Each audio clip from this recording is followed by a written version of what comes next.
Baik, kembali lagi bersama kami di Dialog Interaktif bersama Feby Media Center Martapura.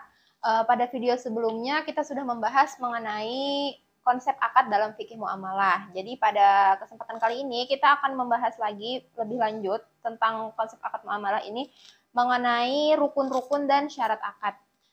Jadi Pak, untuk rukun-rukun dan syarat akad itu bagaimana? Ya, baik.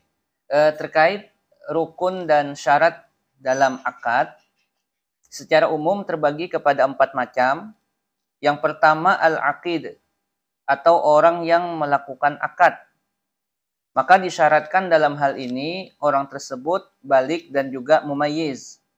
Balik itu artinya orangnya sudah dewasa, mumayyiz itu dapat membedakan antara baik dan yang buruk. Namun di sini ada perbedaan ulama terkait apakah anak kecil bisa melakukan transaksi dan dianggap sah.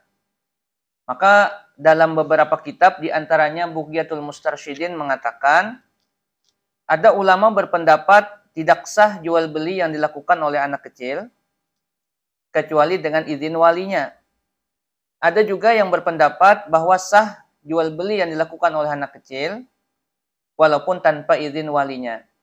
Dan bahkan ada juga yang berpendapat tidak sah sama sekali jual beli yang dilakukan oleh anak kecil, baik diizinkan oleh wali maupun tidak diizinkan oleh walinya.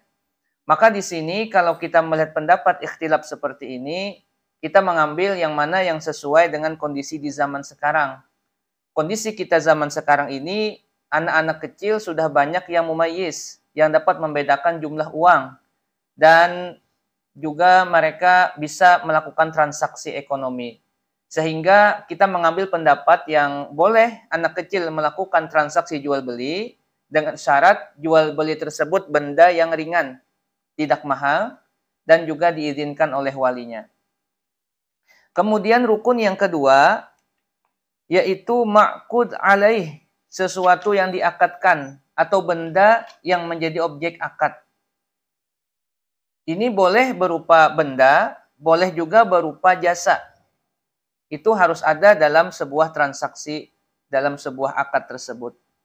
Sehingga bila tidak ada bendanya dan juga tidak ada jenisnya tadi, seperti upah mengupah, kalau untuk selain benda, maka tidak bisa dikatakan sah akad tersebut. Dan syaratnya harus sesuai dengan syariat. Tidak boleh benda yang diharamkan dalam syariat. Yang ketiga, sigat atau ungkapan ijab dan kabul. Ijab itu berarti ungkapan penyerahan barang. Kabul itu adalah ungkapan untuk menerima barang. Walaupun di zaman sekarang ini, ungkapan untuk penyerahan, ungkapan untuk penerimaan ini tidak secara langsung diucapkan oleh si penjual dan si pembeli, maka disebut dalam konsep jual beli mu'attad, jual beli antar orang tapi dengan serah terima barang, dengan tidak melakukan ucapan sigot tadi.